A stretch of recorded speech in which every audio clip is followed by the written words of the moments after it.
ನಮಸ್ತೆ ಫ್ರೆಂಡ್ಸ್, ಆವಿಷ್ಕಾರಕ್ಕೆ ಎಲ್ಲರಿಗೂ ಸ್ವಾಗತ. ಇವತ್ತು ಉತ್ತರ ಕರ್ನಾಟಕದ ಒಂದು ವಿಶೇಷವಾದ ತಿಂಡಿ ಜೋಳದ ಹಿಟ್ಟಿನ ದಪಾಟಿ ರೊಟ್ಟಿ ಮಾಡಿ ತೋರಿಸ್ತಾ ಇದ್ದೀನಿ. ಅದ್ರ ಜೊತೆಗೆ ಕಾಂಬಿನೇಷನ್ ಆಗಿ ಕಡಲೆಕಾಯಿ ಚಟ್ನಿ ಪುಡಿ ನಮ್ಮ ಚಾನಲಲ್ಲಿ ಇದುವರೆಗೂ ಮಾಡಿ ತೋರಿಸಿರಲಿಲ್ಲ. ಹಾಗಾಗಿ ಒಳ್ಳೆ ಕಾಂಬಿನೇಷನ್ ಆಗುತ್ತೆ ಇದಕ್ಕೆ, ಹಾಗಾಗಿ ಅದನ್ನು ಕೂಡ ಮಾಡಿ ತೋರಿಸ್ತಾ ಇದ್ದೀನಿ. ಜೊತೆಗೆ ಗಟ್ಟಿ ಮೊಸರು, ಒಳ್ಳೆ ಕಾಂಬಿನೇಷನ್ನು. ಇದನ್ನು ತಿಂಡಿಗೂ ಮಾಡ್ಕೊಳ್ಬೋದು, ರಾತ್ರಿ ಊಟಕ್ಕೂ ಮಾಡ್ಕೊಳ್ಬೋದು. ಬನ್ನಿ ಈಗ ಮಾಡೋ ವಿಧಾನನ ನೋಡ್ಕೊಂಡು ಬರೋಣ. ದಪಾಟಿ ರೊಟ್ಟಿ ಮಾಡೋದಕ್ಕೆ ಮೊದಲಿಗೆ ಒಂದು ಮಸಾಲೆನ ರೆಡಿ ಮಾಡ್ಕೊಳ್ಳೋಣ. 2 ಮೀಡಿಯಮ್ ಸೈಜಿನ ಈರುಳ್ಳಿ ತೊಗೊಂಡಿದ್ದೀನಿ, ದಪ್ಪ ದಪ್ಪಗೆ ಹಚ್ಚಿಟ್ಕೊಂಡಿದ್ದೀನಿ. ಮಿಕ್ಸಿನಲ್ಲಿ ರುಬ್ಕೊಳ್ಳೋದು. 3 ಹಸಿಮೆಣಸಿನ್ಕಾಯಿ, ಅರ್ಧ ಟೀ ಸ್ಪೂನಷ್ಟು ಅಜ್ವಾನ ಹಾಕಿದ್ದೀನಿ, ಒಂದು 3 ಎಸಳಷ್ಟು ಬೆಳ್ಳುಳ್ಳಿ, ಜೀರಿಗೆ 1 ಟೀ ಸ್ಪೂನಷ್ಟು, ಅರ್ಧ ಟೀ ಸ್ಪೂನಷ್ಟು ಅರಿಶಿನದ ಪುಡಿ, ಕೊತ್ತಂಬರಿ ಸೊಪ್ಪು. ಇದನ್ನೀಗ ನೀರು ಹಾಕದೇ ತರಿಯಾಗಿ ರುಬ್ಕೊಳ್ಬೇಕು. ನೀರು ಹಾಕೋದು ಬೇಡ. ದಪಾಟಿ ರೊಟ್ಟಿಗೆ ಕಾಂಬಿನೇಷನ್ ಆಗಿ ನಾನಿವತ್ತು ಕಡಲೆಕಾಯಿ ಬೀಜದ ಚಟ್ನಿ ಪುಡಿ ಮಾಡಿ ತೋರಿಸ್ತಾ ಇದ್ದೀನಿ. ಕಡಲೆಕಾಯಿ ಬೀಜನ ತುಂಬ ಕೆಂಪಾಗಿ ಚೆನ್ನಾಗಿ ಕ್ರಿಸ್ಪಿಯಾಗಿರೋ ಅಷ್ಟು ಹುರ್ಕೊಳ್ಬೇಕು. ಒಂದು ಮುಕ್ಕಾಲು ಬೌಲಷ್ಟು ಕಡಲೆಕಾಯಿ ಬೀಜನ ತೊಗೊಂಡಿದ್ದೀನಿ.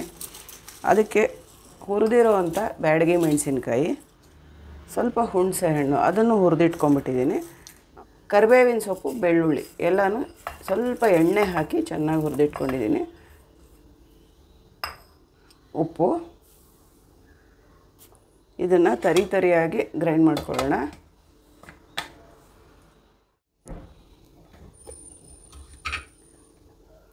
ನೋಡಿ, ಈ ರೀತಿ ಚಟ್ನಿ ಪುಡಿ ರೆಡಿ ಆಯಿತು. ಕಡಲೆಕಾಯಿನ ಸಿಪ್ಪೆ ಸಮೇತನೇ ತೊಗೊಳ್ಬೇಕು, ಕಡಲೆಕಾಯಿ ಬೀಜನ. ಆಮೇಲೆ ಹುರಿದ್ಬಿಟ್ಟು ತಣ್ಣಗಾದ್ಮೇಲೆ ಚಟ್ನಿ ಪುಡಿ ಮಾಡಬೇಕು. ಬಿಸಿನಲ್ಲೇ ಮಿಕ್ಸಿಗೆ ಹಾಕ್ಬಿಟ್ರೆ ಒಂಥರ ಮುದ್ದೆ ಥರ ಆಗಿಬಿಡುತ್ತೆ. ಈಗ ಒಂದು ತಟ್ಟೆನಲ್ಲಿ ಜೋಳದ ಹಿಟ್ಟು ಹಾಕ್ಕೊಳ್ತಾ ಇದ್ದೀನಿ. ಉಪ್ಪು, ಅರ್ಧ ಟೀ ಸ್ಪೂನಷ್ಟು ಉಪ್ಪು ಹಾಕಿದ್ದೀನಿ. ಮತ್ತು ರುಬ್ಕೊಂಡಿರೋ ಈ ಮಸಾಲೆನ ಇದರಲ್ಲಿ ಸೇರಿಸ್ತಾ ಇದ್ದೀನಿ. ಒಂದು ತೊಟ್ಟು ನೀರು ಹಾಕಲಿಲ್ಲ, ಈರುಳ್ಳಿನಲ್ಲಿ ನೀರು ಬಿಟ್ಕೊಳ್ಳುತ್ತಲ್ಲ ಅಷ್ಟೇ ಸಾಕಾಗುತ್ತೆ. ತುಂಬ ನುಣ್ಣಗೇನು ರುಬ್ಬಬೇಕು ಅಂತ ಇಲ್ಲ. ಇದರಲ್ಲಿ ಒಂದು 3 ಟೇಬಲ್ ಸ್ಪೂನಷ್ಟು ಅಕ್ಕಿ ಹಿಟ್ಟು ಹಾಕ್ಕೊಳ್ತೀನಿ. ಅಷ್ಟೇ ಕ್ವಾಂಟಿಟಿನಲ್ಲಿ 3 ಟೇಬಲ್ ಸ್ಪೂನಷ್ಟು ಕಡಲೆ ಹಿಟ್ಟು. ಇದನ್ನು ಉತ್ತರ ಕರ್ನಾಟಕದ ಕಡೆ ಬೆರಕೆ ರೊಟ್ಟಿ ಅಂತ ಕೂಡ ಹೇಳ್ತಾರೆ. ಈಗ ಇದನ್ನು ಚೆನ್ನಾಗಿ ಮಿಕ್ಸ್ ಮಾಡೋಣ.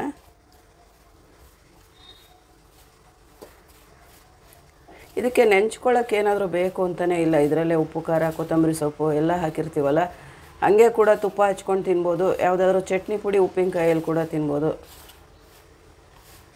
10 ನಿಮಿಷದಲ್ಲಿ ರೆಡಿ ಮಾಡ್ಕೊಳ್ಳೋವಂಥ ಒಂದು ರುಚಿಯಾಗಿರೋ ರೊಟ್ಟಿ. ಮಿಕ್ಸ್ ಮಾಡಿದ್ದಾಯಿತು. ಈಗ ನೀರನ್ನು ಕುದಿಯೋಕೆ ಇಟ್ಟಿದ್ದೀನಿ. ಇದಕ್ಕೆ ಕುದಿತಾ ಇರೋ ನೀರನ್ನೇ ಹಾಕಿ ಕಲಿಸ್ಬೇಕು. ಜೋಳದ ಹಿಟ್ಟಾದ್ರಿಂದ ಮೃದುವಾಗಿ ತುಂಬ ಚೆನ್ನಾಗಿ ಬರುತ್ತೆ ರೊಟ್ಟಿ.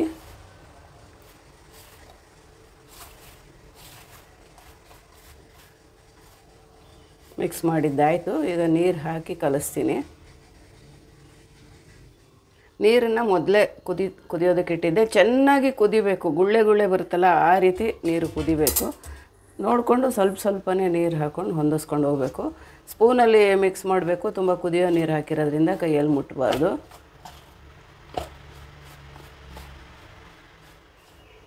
ಇನ್ನು ನೀರು ಹಿಡಿಯುತ್ತೆ.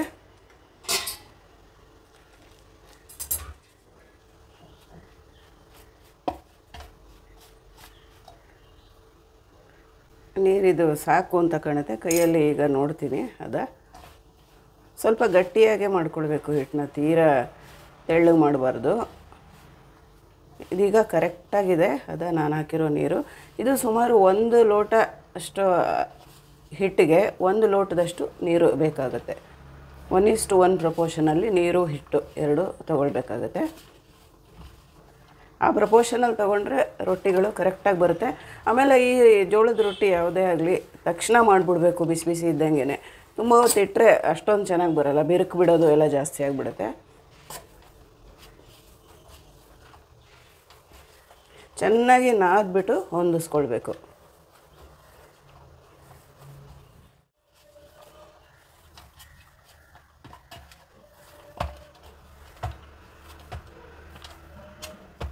ಹೊಂದಿಸಿದ್ದಾಯಿತು. ಈಗ 2 ಭಾಗ ಮಾಡಿಕೊಂಡು ಇನ್ನೊಂದು ರೌಂಡು ಹೊಂದಿಸ್ಕೊಂಡು ಉಂಡೆ ಮಾಡ್ಕೊಳ್ಳೋಣ.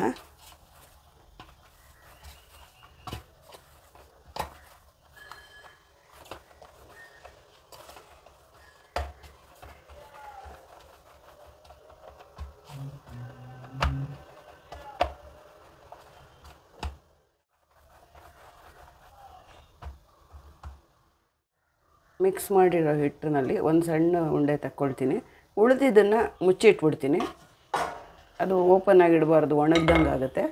ಇದನ್ನು ಒಂದೊಂದು ಉಂಡೆ ತಕ್ಕೊಂಡು ಈ ಥರ ಹೊಂದಿಸ್ಕೊಂಡು ಉಂಡೆ ಮಾಡ್ಕೊಳ್ಬೇಕು.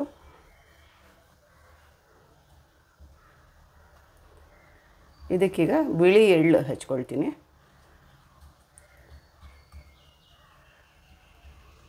ಎರಡೂ ಕಡೆನೂ ಎಳ್ಳು ಹಚ್ಕೊಂಡು ಮಾಡಿದ್ರೆ ತುಂಬ ಟೇಸ್ಟ್ ಕೊಡುತ್ತೆ ಈ ರೊಟ್ಟಿಗೆ. ಮತ್ತು ಜೋಳದ ಹಿಟ್ಟನ್ನು ಮೇಲೆ ಸ್ವಲ್ಪ ಹಾಕ್ಕೊಂಡು ಲಟ್ಟಿಸ್ತೀನಿ. ತಟ್ಟಬಹುದು, ಲಟ್ಟಿಸ್ಬೋದು. ಯಾವ ಥರ ಯಾರಿಗೆ ಪ್ರಾಕ್ಟೀಸ್ ಇರುತ್ತೋ ಅದನ್ನು ಫಾಲೋ ಮಾಡ್ಬೋದು.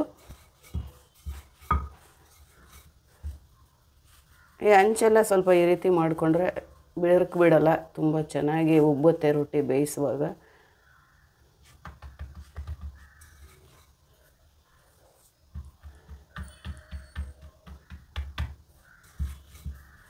ಎಳ್ಳು ಈ ರೊಟ್ಟಿಗೆ ಒಂದು ವಿಶೇಷವಾದ ರುಚಿ ಕೊಡುತ್ತೆ.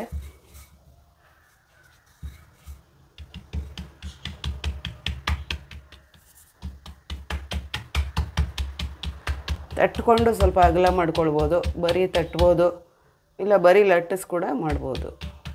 ಈಗ ರೊಟ್ಟಿ ರೆಡಿ ಆಯಿತು, ಬೇಯಿಸ್ಕೊಳ್ಳೋಣ. ತೆಳ್ಳಗೆ ಮಾಡಿದ್ದೀನಿ ನಾನಿಲ್ಲಿ, ನೋಡ್ತಾ ಇರ್ಬೋದು ಎಷ್ಟು ತೆಳ್ಳಗಿದೆ ಅಂತ. ಹಂಚು ಚೆನ್ನಾಗಿ ಬಿಸಿಯಾಗಿರಬೇಕು, ಇಲ್ಲಾಂದರೆ ರೊಟ್ಟಿ ಕಿತ್ತೋಗ್ಬಿಡುತ್ತೆ, ಚೆನ್ನಾಗಿ ಬೇಯಲ್ಲ.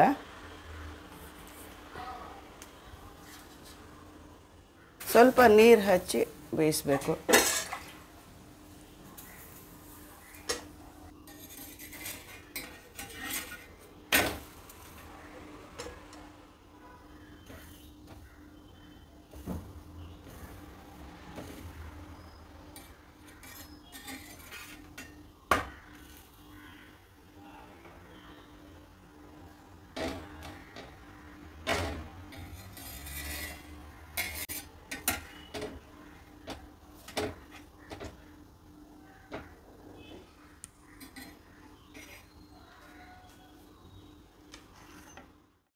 ದಪಾಟಿ ರೊಟ್ಟಿ ಮೊಸರು ಮತ್ತು ಕಡಲೆಕಾಯಿ ಚಟ್ನಿ ಪುಡಿ ಜೊತೆ ನಾನಿಲ್ಲಿ ಸರ್ವ್ ಮಾಡಿದ್ದೀನಿ. ಒಳ್ಳೆ ಕಾಂಬಿನೇಷನ್, ಎರಡೂ ತುಂಬ ಟೇಸ್ಟಿಯಾಗಿರುತ್ತೆ. ಯಾವುದೇ ಚಟ್ನಿ, ಈರುಳ್ಳಿ, ಖಾರ ಆ ಥರದ್ದು ಕೂಡ ಇದಕ್ಕೆ ಚೆನ್ನಾಗಿರುತ್ತೆ. ಅಥವಾ ಏನೂ ಇಲ್ಲ ಅಂದರೂ ತುಪ್ಪ ಮೊಸರು ಹಚ್ಕೊಂಡು ಕೂಡ ತಿನ್ಬೋದು. ಹೇಗೆ ಅನಿಸ್ತು ಅಂತ ಕಾಮೆಂಟ್ ಮಾಡಿ ತಿಳಿಸಿ. ಕೇವಲ 10 ನಿಮಿಷದಲ್ಲಿ ರೆಡಿ ಮಾಡ್ಕೊಳ್ಳೋವಂಥ ಒಂದು ಅದ್ಭುತವಾದ ರುಚಿಯ ರೊಟ್ಟಿ ರೆಸಿಪಿ. ಒಂದು ಲೈಕ್ ಕೊಡಿ ನಿಮಗೆ ಈ ರೆಸಿಪಿ ಇಷ್ಟ ಆಗಿದರೆ. ಚಾನಲ್ನ ಸಬ್ಸ್ಕ್ರೈಬ್ ಮಾಡದೇ ಇದ್ದರೆ ದಯವಿಟ್ಟು ಸಬ್ಸ್ಕ್ರೈಬ್ ಮಾಡ್ಕೊಳ್ಳಿ. Thank you.